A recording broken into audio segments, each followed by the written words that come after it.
Hi all, it's me again, Shimshon.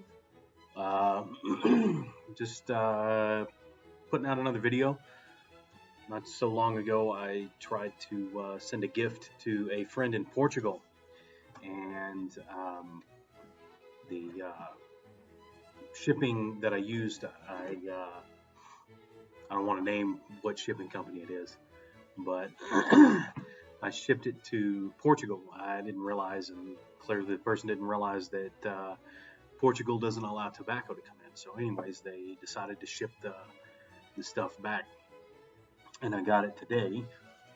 These are the paperwork and stuff from it. And it took a while because when it hit here in Israel, it also got stopped by customs because there wasn't any paperwork that accompanied it or anything, even though it's clear that inside of the thing was not only a customs declaration, but a way bill as well that explained what it was to the best I could. But anyways, I had to call the shipping company and tell them, say, hey, it's a return package that I tried to send. It got refused, and it's sent back, so it was hung up in customs for a couple of days. But it cleared yesterday, and then they dropped it off first thing this morning. And when I opened it up, I told you guys that a couple of weeks ago I got a hold of some Dunhill tins, some nightcap that you see here, and some 965 from 2013. That's what this code right here says. So all of them are from that time. So it's got some age on it. So I opened a 965 and I've been smoking on it. And before I shipped it, I had to show the shipper exactly what it was. And so I shipped all this. So 2 tins of Sam Gawith Squadron Leader, Sam's Flake, and then 2 tins of Nightcap from 2013. Now the Sam Flake is just like maybe a year or so old. I'm sorry, the Sam Gawith is just a couple of years, like a year old, year and a half old, something like that.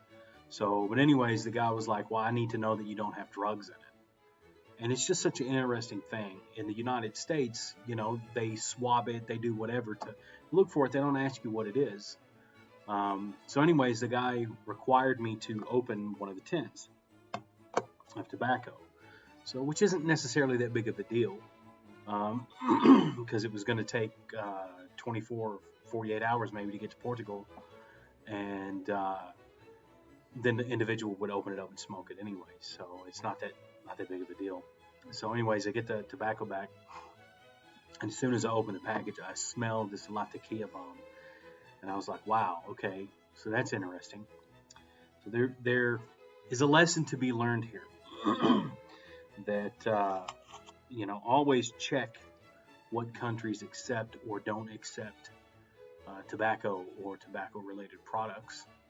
Because this tin, and this tin, and this tin, and this tin were all opened by Portuguese customs. So now I get to put the Dunhill inside of one of my mason jars so it continues to age and not, and it actually won't even continue to age anymore. And it's very disheartening, and it bothers me that to me, it's such an invasion of privacy. But anyways, sorry, I've got a little bit of phlegm in my throat today for some reason. My wife and I just went to Tel Aviv. We live in Jerusalem. We just went to Tel Aviv, and that's such a nice smell. We went to Tel Aviv, and we just now got back, and Tel Aviv tends to be a little hot and dusty. Let me just kind of tilt my camera down here so you can see what it is I'm doing. So, basically taking the tobacco that's in a nice brick and taking it out of the tin. Dunhill always takes their paper and glues it to the bottom usually, as you can see the spot of glue right there. Now, this is probably as painful to you is what it is to me that I'm even having to do this. But we all have to do what we have to do. So anyways, Tel Aviv had a little dust in the air, and the dust kind of irritates my throat a bit. So that's 110. Look at the color on that right there. That's nice. So nice. I want to make sure that you can even see around the rim on the inside here where it's aged and oxidized a bit, aka rust. And this is the other one. As you can tell, like no vacuum, nothing, and you can see where they opened up. No vacuum, nothing. They screwed me on this. Sounds good. It smells good. Anyhow, so that's the reason why that's going. But it's interesting. I noticed that different countries do different things, and even strange things with tobacco-related products. And I was talking to some friends that live in other European countries, not just Portugal, but Greece and the UK and all this other stuff. I sent another friend in the UK a couple of tins of tobacco, of Warhorse tobacco, as a matter of fact, and he had never tried it before, but he was very excited to get it, and I didn't tell him I was sending it, but he got a notice from the customs at the post office in the UK and said, hey, you've got a parcel here that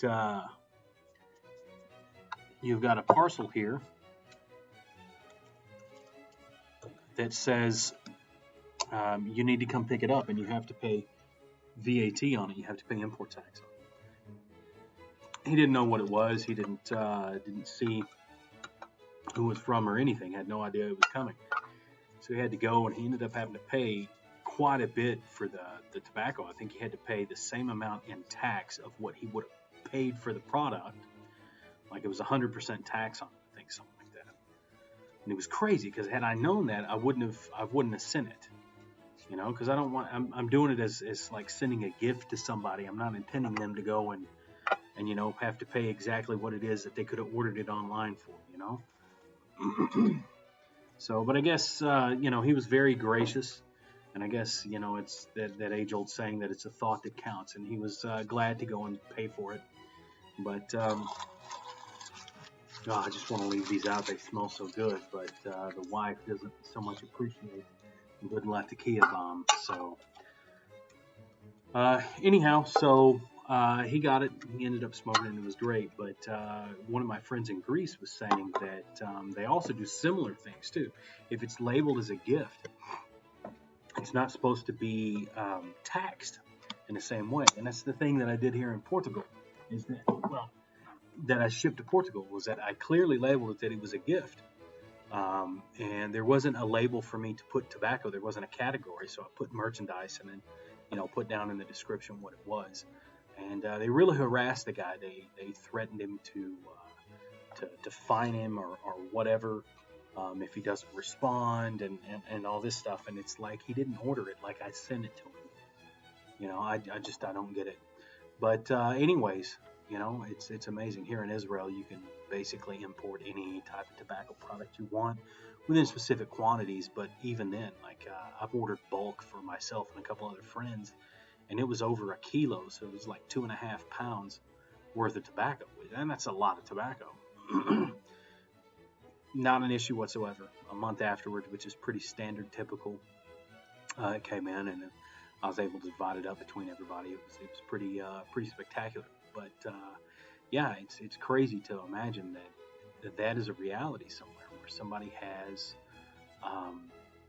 such restrictions on what they can get from even other European countries, like Greece and Portugal, for instance, are in the European Union, and they can't ship back and forth between each other.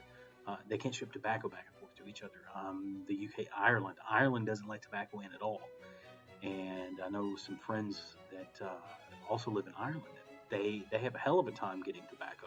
other than just what you can find there, which is like Condor and some other, kind of over-the-counter like tobaccos, but nothing like what's available anywhere else. Even in the UK, I mean, I'm not even sure if they can go to, and one of them I know lives in Northern Ireland, and it's still like even to get it on the island is pretty difficult. But anyways, so I put that inside of the swing top jar. That's an old one that was my grandmother's a long time ago. I had a set of them that bring it back over here. I'm sure some of you guys will remember these.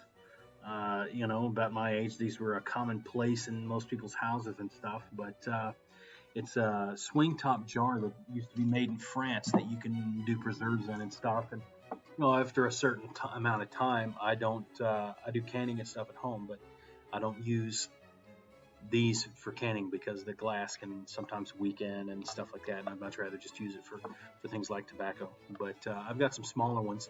I get those basically at IKEA. Makes the same basic ones. It's got a nice rubber gasket on it. It makes a great humidor for storing tobacco for a long period of time, and I've got a lot now.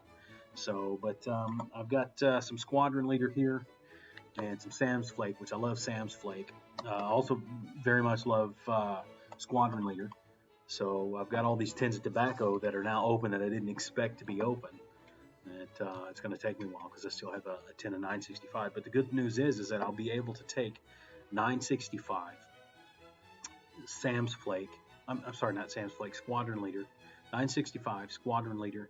And then I've got some Spark Plug, which is also another English blend that I like a lot. And they're all kind of what I considered like the medium type English blend. It's not a Latakia bomb, and it's not like really light. So I'm going to be able to, I'll do a side-by-side comparison with them and maybe do a video on that. But I really enjoy Squadron Leader. The first time I had it, I smoked 10 bowls over 2 days, which is insane for me. And I also like Sam's Flake, so that's in here. Sam's Flake stores really well for, I don't want to say an extended amount of time, but for a decent amount of time. So I got to get those in some smaller swing top jars. I just don't have any at the moment. I've got to kind of rotate some other tobaccos out. I've got a bunch of burley that is in bags and stuff like that. So I just need to do that. Need to swing by IKEA, but they've been closed here in Israel, so go by there and get a couple of the swing top jars or whatever. But anyhow, so that's my video for now. I'll post this up, see what you guys think about it. But I hope you're all having a great day. It is Thursday here, about 2:30 in the afternoon. So I'm about to go and smoke another pipe.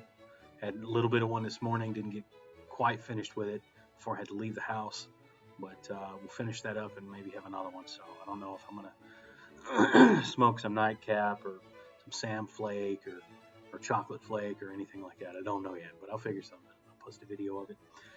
But anyhow, I hope everybody has a great day, has a good end of the week. Home day was yesterday, so on a downhill coasting. And hope everybody has a great weekend. Take it easy.